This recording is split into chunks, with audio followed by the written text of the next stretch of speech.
This is not a video gonna be telling you how I'm not crazy. I am so fucking crazy. I'm well aware of that. And I don't show it unless I'm in front of you, the camera. The reason I'm making this is because I want to go to a place that I've never gone before, but I'm in a place in my life where I know who I want to share it with, and that's you guys. It's these fucking people watching Genie Boy. What the fuck is Genie Boy? Who the fuck am I? I'm Ben. There's no Genie Boy. There's no Genie Boy. There's no fucking Genie Boy. There is no Genie Boy.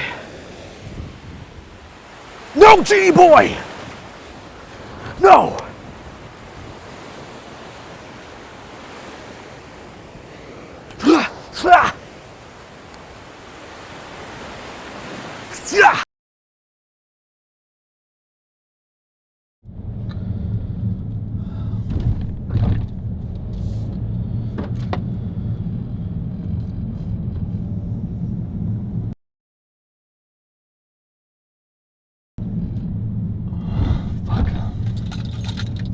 The purpose of this film is to find meaning for myself.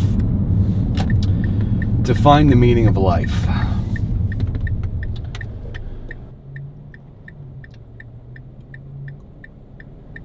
I'm going to be the most vulnerable I've ever been on camera.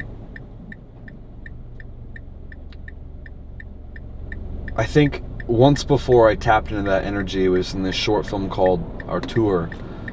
Some of you have seen it. I'm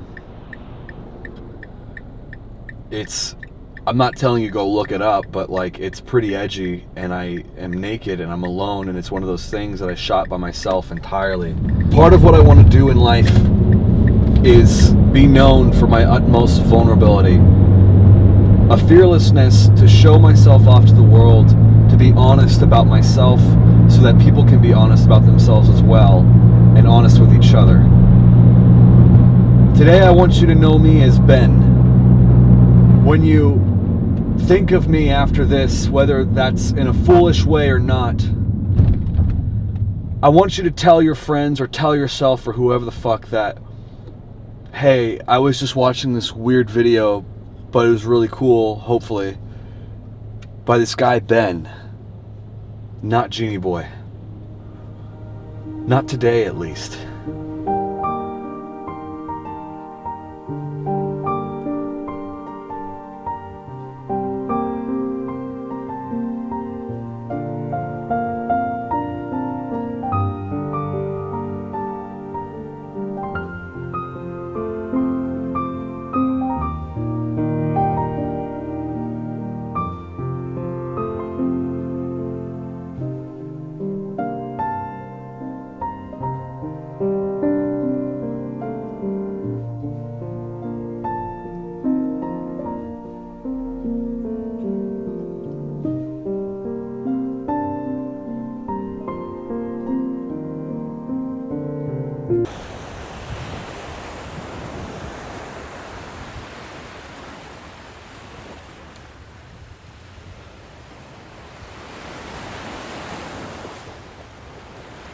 I came to this place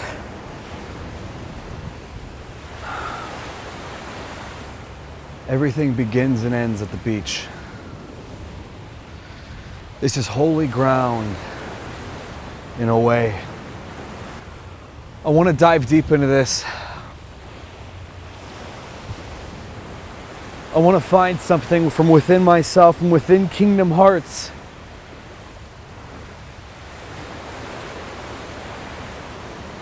From within art that's authentic.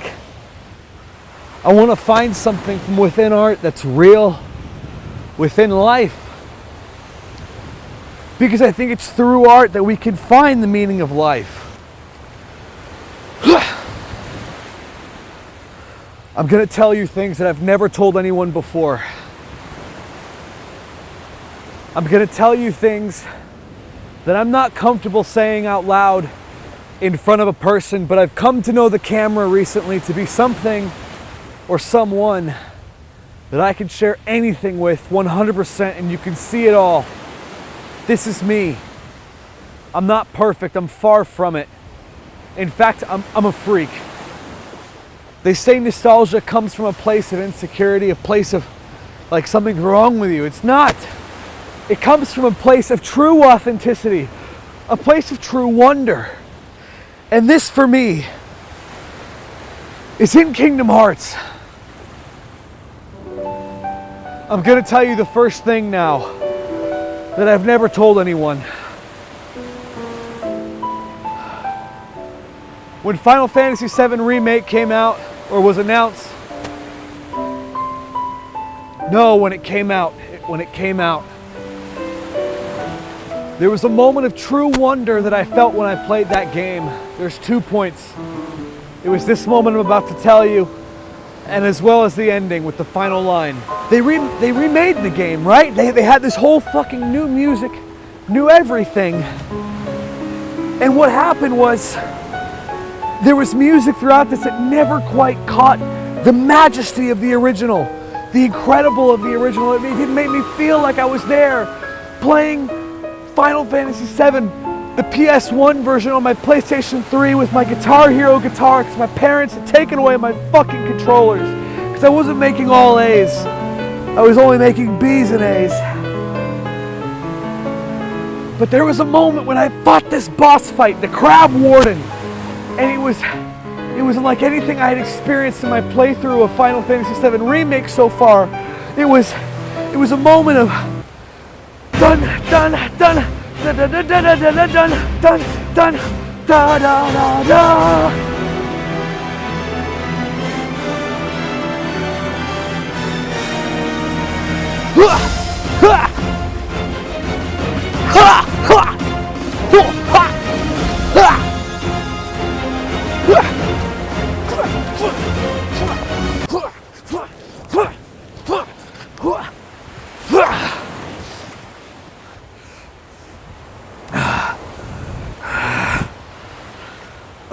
Fuck. But it was like a remade version of that in a way that I hadn't heard throughout my entire playthrough of the game thus far. But there was a moment when it finally hit and I said, oh my God, I'm controlling Cloud, Barret, and Tifa like it's the old days again. And it was so beautiful that when I was alone in private, I would be too afraid to go to the public gym downstairs in the apartment I was living in. I didn't want everyone to look at me that way, like I was a fool, like I was this guy who was just a loser in quarantine. So what I would do is I would put my AirPods in and I would play that boss fight theme song from the remake, and I would punch around and I'd flail around, thinking that would be some kind of workout. I think I'm coming to take the same inspiration with this Keyblade here in finding what the answer is about life and finding the answer about the true meaning of Kingdom Hearts.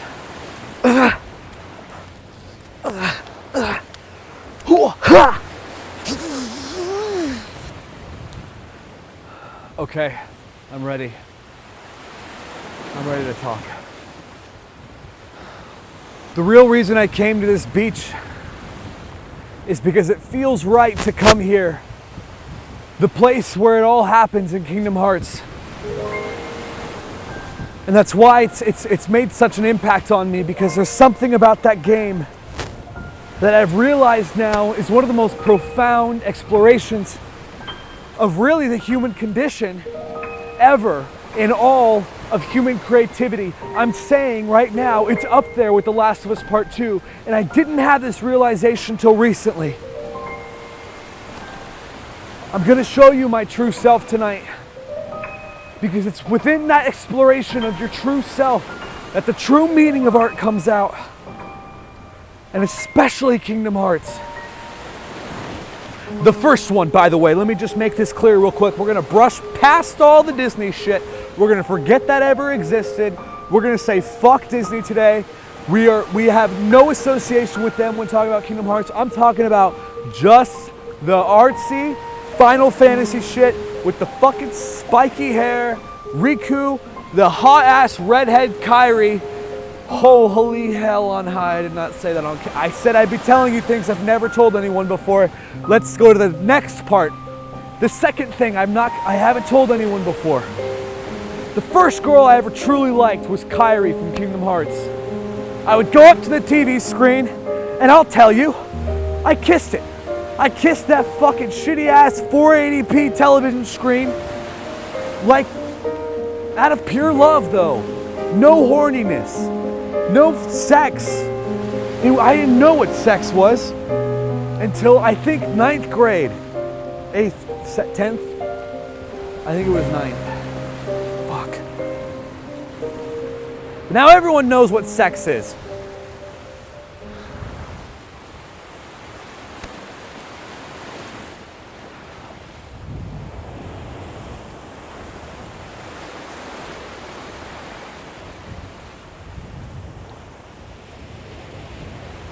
Have a look at this view with me.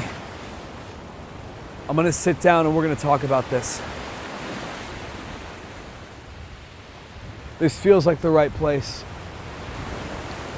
This is the right place.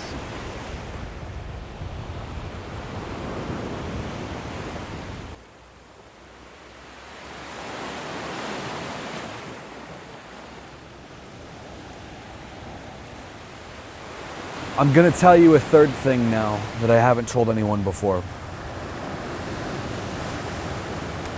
My ideal first date that I know I'll never have is to watch an indie movie with a girl at an artsy theater and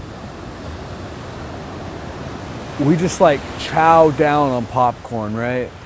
That's besides the point. After the movie, we've seen this artsy movie. We've learned a little about life, a little bit about ourselves, a little bit something new, something worthwhile. And then we come to a nearby beach and we sit there under the moonlight, which is a full moon hopefully that night, and we just look at each other and then look to the ocean and sort of have a mutual understanding of a bright, beautiful future that's to come. There's something about late night conversations on the beach under the moonlight that Kingdom Hearts taught me was foundational for me in my thinking and in my feeling. I had a girl recently that I have been broken up with now for over a year. A year and a month. We broke up the day I finished The Last of Us Part 2. A lot of you know that. She was that one person that I felt like maybe it wouldn't be the first date, but it would be a date one day that we would go to see an artsy movie and we'd do that goofy little fantasy I just described.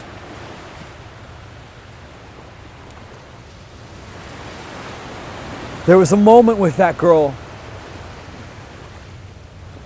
She didn't know how to operate her Fire Stick, her Amazon Fire Stick. So I gave her my PlayStation 3 in hopes that she would fix her problems where she couldn't watch movies and couldn't watch Blu-rays. I said, here, have this PlayStation 3 or borrow it so that way you can watch your Blu-rays and you could watch Netflix and Amazon, it's got all. She knew this and I knew this.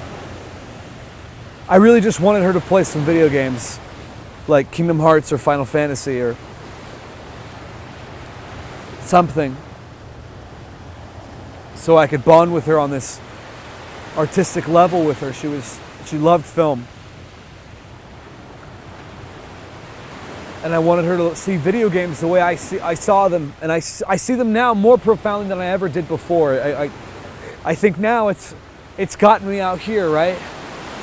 This is me confronting that idea, that memory of Kingdom Hearts, that understanding of myself, that why am I so called to the beach at 3 a.m.? Why am I called here to sit here in pitch black and do this with a keyblade in hand? This is the fourth thing I have never told anyone before.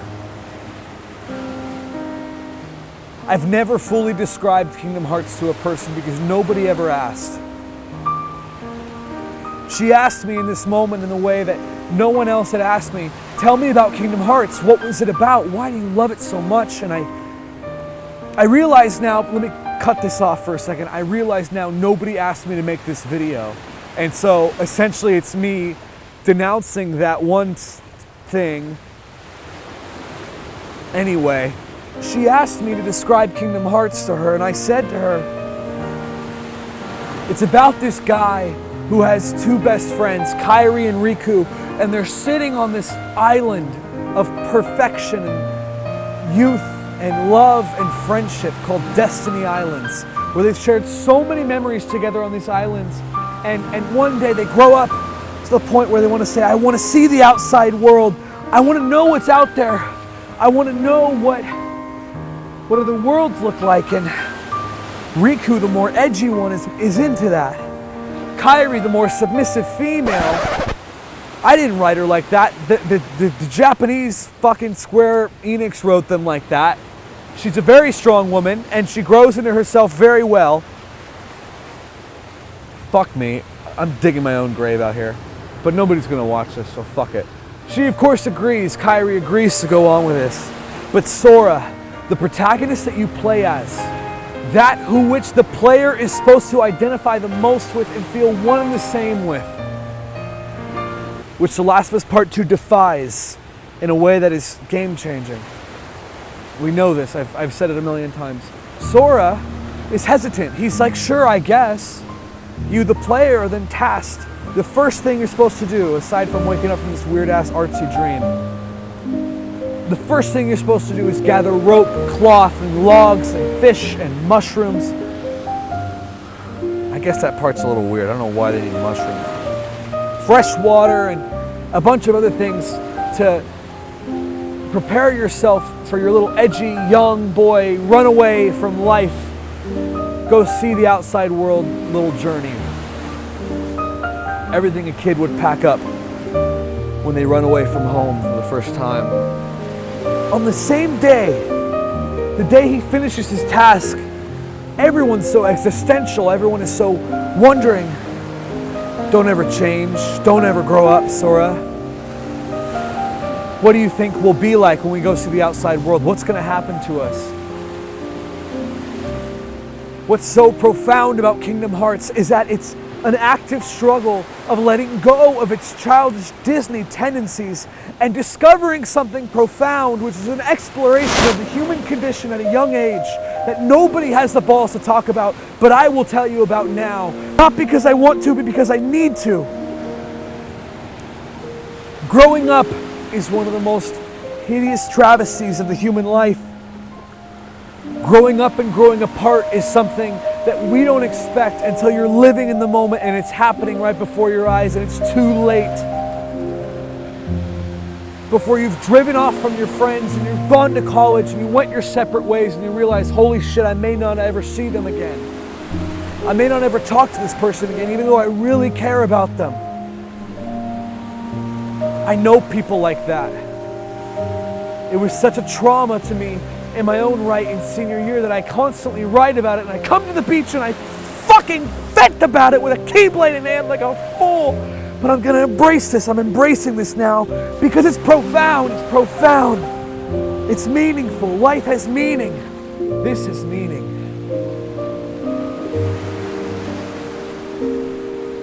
Kingdom Hearts is about growing up and growing apart. Empathize with me, understand what I'm seeing here. Kingdom Hearts puts yourselves in the shoes of Sora, someone who refuses to grow up when all his friends are edgy now.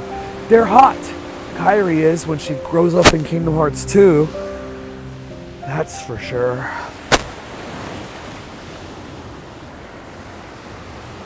I feel like this hair makes me completely irrelevant throughout this whole video, and it might not even be worth it to post it.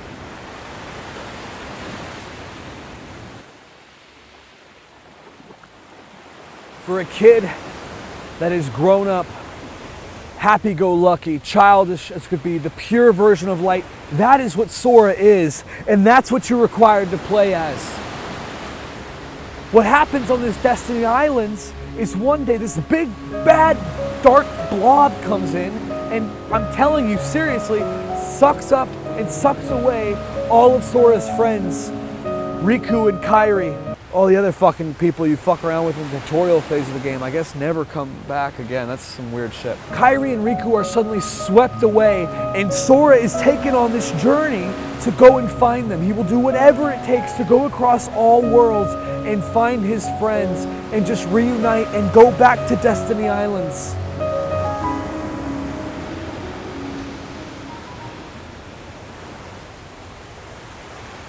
My Destiny Islands friends.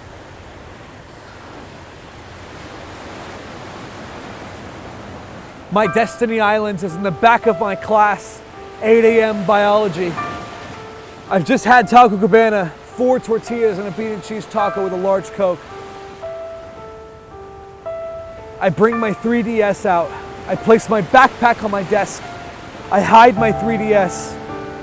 My friends in front of me, directly in front of me in the row of desks, look at me and say, "Smash?" They already know my answer. It's the same thing every day. That's what my senior year was. We got to that boring ass biology class. Our best friend Sherry would give us the answers to the quizzes and the tests because we had to like get a decent grade, you know, but we would just play Smash Bros. And the guy was so innocent and foolish and he would never realize, or maybe he did realize, and that was the beauty of it. Maybe he knew that we were playing DS in the back of the class that whole time. We were so obvious about it. My Destiny Islands is this place of perfection, this place of youth and happiness with your friends that you just want to go back to and stay in forever. That is Sora's primary goal in Kingdom Hearts. And you have a Destiny Islands. We all have a Destiny Islands. We have to admit that to ourselves and embrace that. We have to remember whenever that perfect moment of solace is with our best friends, that place that we never want to leave, that suddenly this big blob of darkness took away. I'm going to tell you what that big blob of darkness is because they don't answer it in Kingdom Hearts. They don't give you an answer to what it is, and I'll tell you what it is now. It's growing up. It's time. It's puberty, it's change. It's everything that makes us change and grow apart from each other.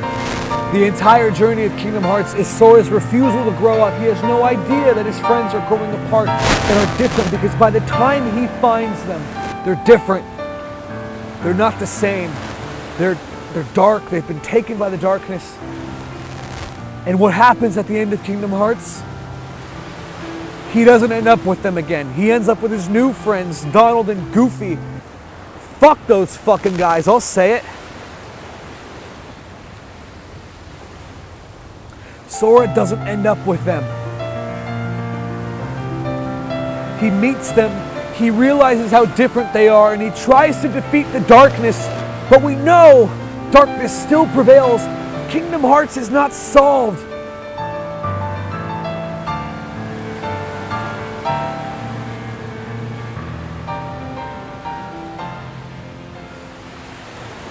I realize now that's me and my friends. That's me and my life. That's me and everything that's good that happens and goes away.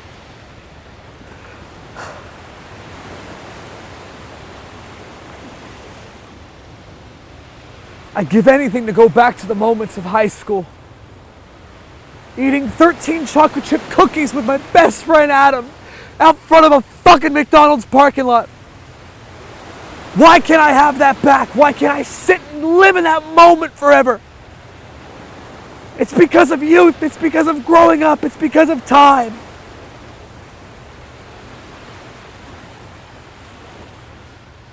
No other piece of media content has ever discovered that, has ever covered that. It's Kingdom Hearts and Kingdom Hearts alone. It's a game that fundamentally forces you to refuse youth. Fight against the darkness of growing up. Fight against it. Reject it. Why can't we do that? Why can't we do that?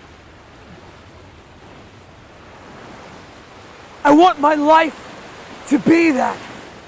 I want the world to know before I die Kingdom Hearts is about growing up and growing apart.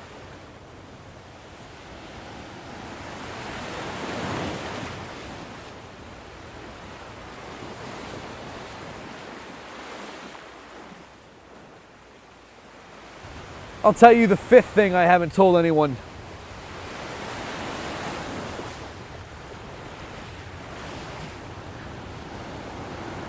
I never got the appeal of the sexy schoolgirl until I saw Kairi in Kingdom Hearts 2. That came out in like 2005, I think? 2006? 2007? 2006 maybe?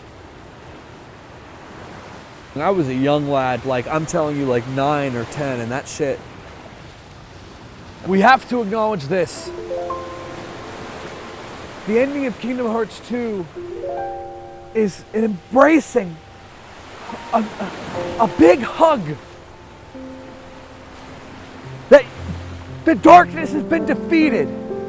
You end that game back on Destiny Islands with your new friends Sora, Mickey, Donald, Goofy, but with Kairi and Riku as well. They're back, they're older, they've changed, so is Sora. They've all changed and grown up. But they came back for each other. They're reunited on their Destiny Island. They can be young, they can play chase again, they can eat Palpu fruit together. This fruit that makes you stay with the person forever. And by God, Kairi looks good. There's this moment at the end of Kingdom Hearts 2. Sora and Riku are on the beach, they're different.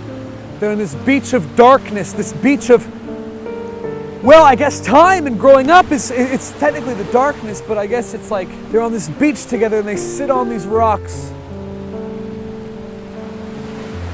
And I think there's a moment of dialogue where they talk about how they never want to leave this moment, they never want to go back.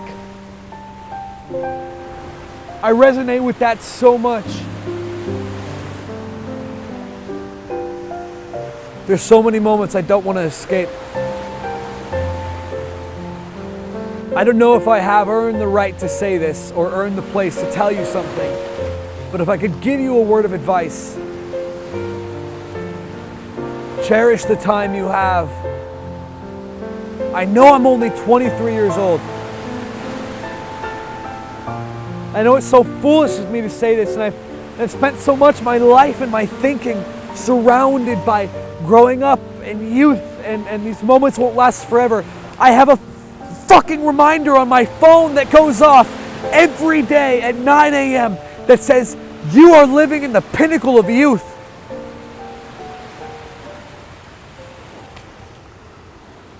I think I get it now. The meaning of life lies within the moments of happiness and being young and being free and knowing that this is something that makes life worth living for. That's the meaning of life. To return to our Destiny Islands. The goal of life is to live in a perpetual Destiny Islands because we get one life, and why not live it like the best we can? Why not give us the best? Why not indulge? Why not just live perpetually in the happiest moment so that we don't have to strive further and live a life of yearning and trying to get something better? The journey of trying to replace what we currently have and upgrade is so, it's wrong, it's so, it takes everything out of you, and that's what we've become, that's what we're subject to. I want to live a life of where I'm no longer chasing anything. I'm on my Destiny Islands. I don't know what my Destiny Islands looks like. That's a lie, I do know. The Destiny Islands of my future.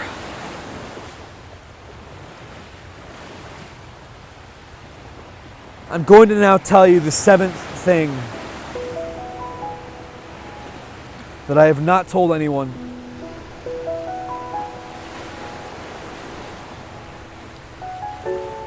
This one's a tough one.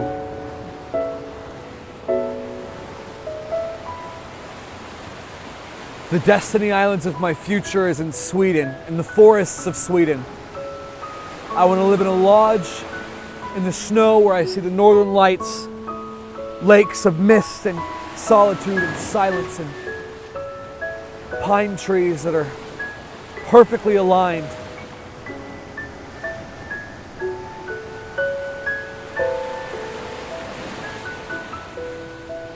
I want to erase my identity. I want to tell everyone that I love them before I go, but that I need to complete my life there by myself alone.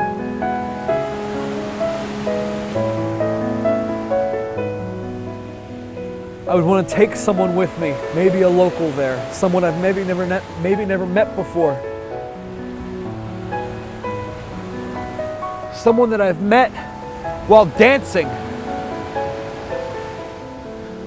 to true ballroom music like Beauty and the Beast.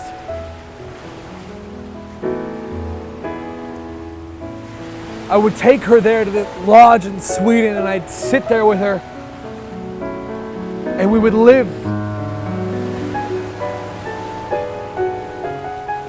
We would live with no goal for the day, but just to like look out and see, wow, we're here. We could play chase. We could make love. We could sit and read. We could write. We could create. But we'd have no one else. I would never want to speak to another human being ever again. Because my work there is done. I want to live a life of solitude, of love and peace, where I can understand why I am the way I am, what art means, and I can create things I've never created before. I can write things I've never written before. I want to go there one day. I want to do that, and I don't think I'm ever going to reach that. Because maybe I don't need that. Maybe I'll grow up and realize how juvenile and stupid that was.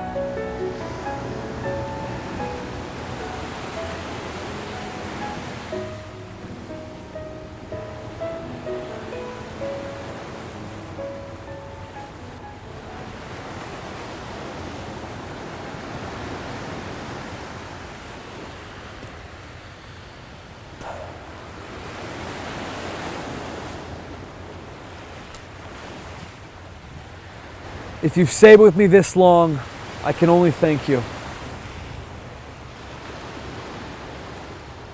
I hope what I was saying isn't just goofy and meaningless. I hope I hit something right. I hope I did something right. There's something to be appreciated about growing up and growing apart, the art of it. The art of letting go, the art of change. I don't want to let go of a lot of things. I hold on to things in the past. I feel like I live in the past more than I do the present. And every time I watch a movie or read a piece of art about that, regarding that subject, it always hits me differently. And so that's what I want to share with you today. There's something there in the medium of content creation, of art. I want to make this vow to be ever more honest and authentic with you. I see now in me making this video, and I'm probably going to be rewatching this, I realize how much I've changed since starting this whole Genie Boy thing, since starting anything.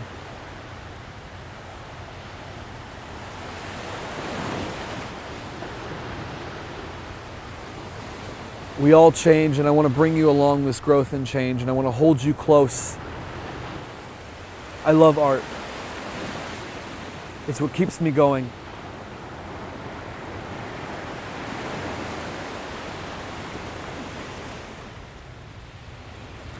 This is the 8th and final thing I'm going to tell you that I have not told anyone.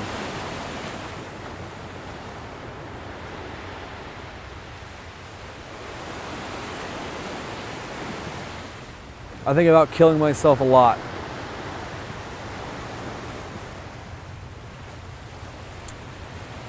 But not in a way that's sad and depressive. I think about killing myself in a way that would be triumphant. I want to take my car and I'm going to drive off this fucking ramp and drive into the ocean and die as soon as I make impact with the water, but I want to soak up the sun on full blast, and I hope my scream aligns perfectly with the woman that says, I'm gonna soak up the sun. I'm gonna tell everyone to lie. But with that, you know what I mean? I'm not gonna do it because I don't have the balls. And because every day that goes by, I'm starting to see these confidence issues that I have go away. It's not confidence issues anymore about talking and being myself, though. It's about, am I worth it? Am I capable? Am I gonna make it this far? Am I gonna make it where I wanna go? Am I gonna be that person that I envision to be? And so I give you this. This is my final word here. This is that ninth and final thing I'm going to tell you that I've never told anyone before. June 27th, the day after I completed The Last of Us Part 2, the day after that my girlfriend broke up with me of almost 2 years, I looked at myself in the mirror, and that I did not realize until that day, as I looked at myself in the mirror, that was the final time I would ever be in the house that I grew up in throughout high school. That room that I was so cringe in, that I tried to find myself in, that I first masturbated in for the first time, that I first had sex in with someone for the first time, where I lost my virginity was on that bed in that room, and it was so profound. There were so many memories. I looked at that room and I realized it was all packed away. My parents weren't telling me, but I'd realized it because they then told me that day this was the last day I'm ever going to be in this house. I looked at myself in the mirror and I saw my younger self, that little boy that was suffering, that was fucking depressed and bullied at school and cringe, and had a fucking girlfriend for a month that it changed his life, and then he became the cringe lord of his dreams, and then fell in love with another girl that was a fucking life changer for sure in positive and negative ways. I saw that boy, and I saw myself now. And there was some resounding piece of truth. That boy looks up to me. Younger Ben looks up to me. Whoever I am now, this fucking guy with a YouTube channel in California making films and trying to be somebody and trying to make art and watching artsy films and trying to find real romance and real love and real success and real happiness, and just go to his Destiny Islands and buttfuck Sweden. Young Ben looks up to that guy, and there's something special about it. Even if old Ben, the current Ben of present day, doesn't look up to who I am now. If I'm embarrassed by that, if I was to tell half the fucking shit to Ben from 2014, 2015, I know without a fucking doubt he would think that that future Ben is the coolest fucking guy he's ever met. And I told myself something in the mirror. Changed my life. I'm not gonna let you down. I'm not gonna disappoint the Ben that went through this hell and back to become who I am now. I implore you, my friends, I implore you. Do not disappoint your past selves. Be the person you want to be.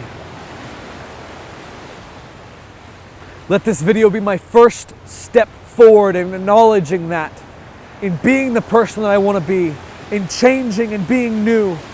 Know me as Ben, not Genie Boy. Know me as your friend, not some fucking streamer, celebrity, influencer, whatever the fuck you want to call me, whatever the society wants to call me. I'm not that. I'm just Ben. I'm just a human being just like you, and I ask you to see me like that.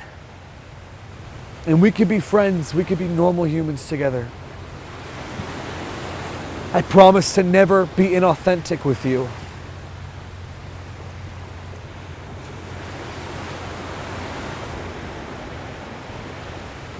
Maybe I should do these more often. It's like a shrooms trip that you're supposed to do every quarter, you know what I mean? Every time you get somewhere further in life. I think I'm ready for another shrooms trip. I think I'd have a killer one. I think I'm real ready. I should hit up my buddy Luke after this, actually.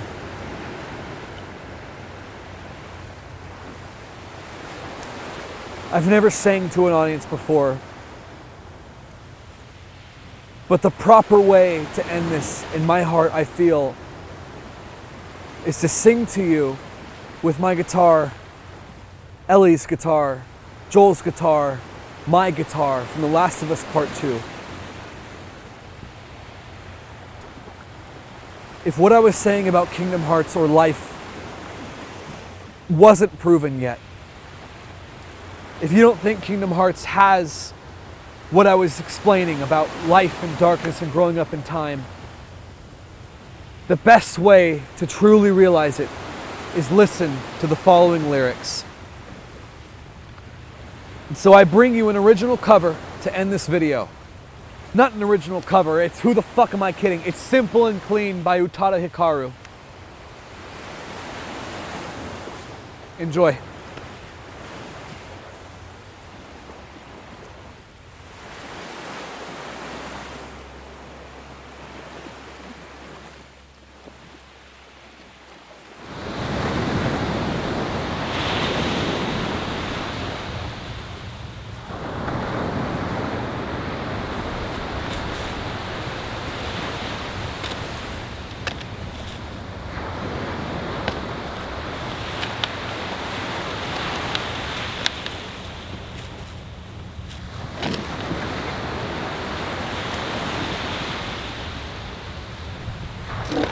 Ladies and gentlemen, Simple and Clean by Utada Hikaru, also the Kingdom Hearts main theme song in the game.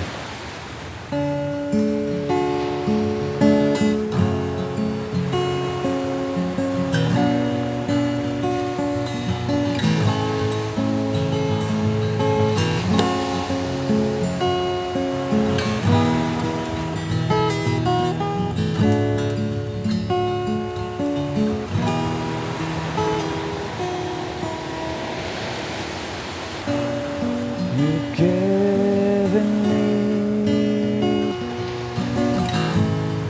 too many things lately. You're all I need. You smiled at me and said, "Don't get me wrong, I love you, but does that mean I have to meet your father? When we are older, you'll understand what I meant when I said no. I don't think life is quite that simple. When you walk away, you don't hear me say, please, oh baby, don't go. Simple and clean is the way that you're making me feel tonight. It's hard to let it go. The daily things that keep us all busy are confusing me. That's when you came to me and said, wish I could prove I love you, but does that mean I have to walk water? When we are older, you'll understand what I meant when I said no. Maybe some things are that simple. When you walk away, you don't hear me say, please, oh baby, don't go. Simple and clean is the way that you're making me feel tonight.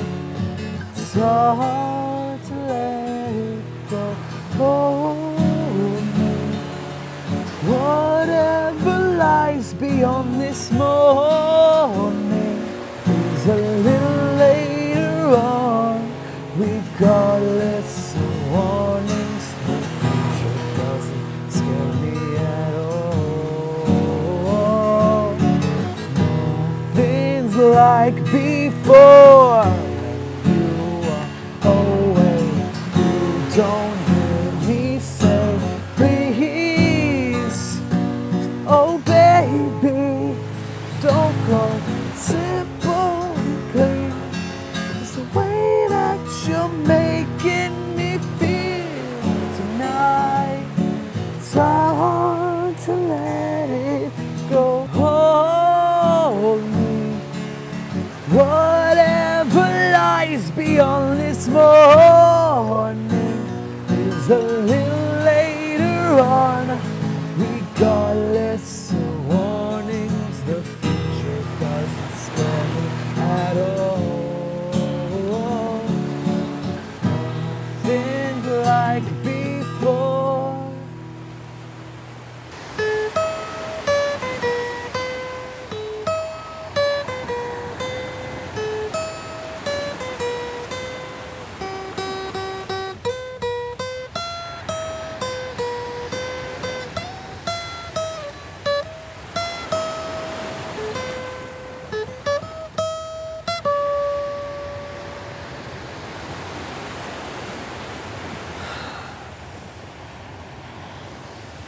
There's nothing else for me to say.